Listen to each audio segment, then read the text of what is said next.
আসসালামু আলাইকুম বন্ধুরা, আশা করি সবাই সুস্থ আছেন। বন্ধুরা, সংঘাতে ইরান ইসরায়েল, মাঝ থেকে বিপদে জর্ডান। মধ্যপ্রাচ্যের শক্তিশালী দুই দেশ ইরান ও ইসরায়েলকে নিয়ে মহাবিপত্তিতে আছে জর্ডান। দেশ দুটির মধ্যে শত্রুতা দিন দিন বাড়ছে, আর এই শত্রুতার জেরে আঞ্চলিক সংঘাত বাড়লে মারাত্মক আঘাত আসতে পারে জর্ডানের রাজনীতি, অর্থনীতি ও সমাজের উপর। ইরান ও ইসরায়েলের মধ্যে চূড়ান্ত রূপে যুদ্ধ বেঁধে যায়, তাহলে জর্ডান বড় সংকটে পড়তে পারে বলে মনে করেন যুক্তরাষ্ট্রের টেম্পল ইউনিভার্সিটির জর্ডান বিশেষজ্ঞ সেন।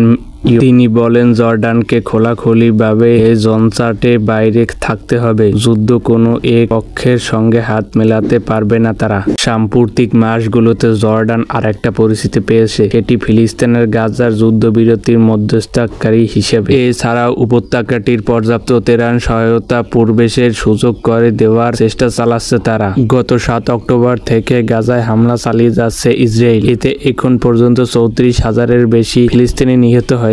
এরই প্রতিবাদে জর্ডানে ইসরায়েল ও যুক্তরাষ্ট্রের দূতাবাসের বাইরে বিক্ষোভের ঘটনা ঘটেছে। বিক্ষোভকারীদের দাবি, এই দুই দেশের সঙ্গে সম্পর্ক ছিন্ন করতে হবে আম্মানকে। ঘটনাটি 13 এপ্রিল রাতে জর্ডানের আকাশে কয়েকটি ইরানি ড্রোন ধ্বংস করে দেশটির বিমান বাহিনী। সেদিন রাতে ইসরায়েল লক্ষ্য করে 3 শতাধিক ক্ষেপণাস্ত্র ও ড্রোন ছুড়েছে তেহরান। ইরানের ওই হামলা ছিল 1 এপ্রিল সিরিয়ার রাজধানী দামেস্কে। ইরানি কনসুলেটর ইসরায়েলের হামলার জবাব। ফিলিস্তিনিদের প্রতি জর্ডানের বাসিন্দাদের গভীর সহানুভূতি রয়েছে। দেশটিতে আনুমানিক 20 লাখ ফিলিস্তিনি শরণার্থী রয়েছে। এছাড়া দেশটির জনসংখ্যা বড় একটি অংশ ফিলিস্তিনিদের বংশোদ্ভূত। বন্ধুরা, আজ এ পর্যন্তই। পরবর্তী কোনো সংবাদ পেতে আমাদের সাথেই থাকুন। ধন্যবাদ।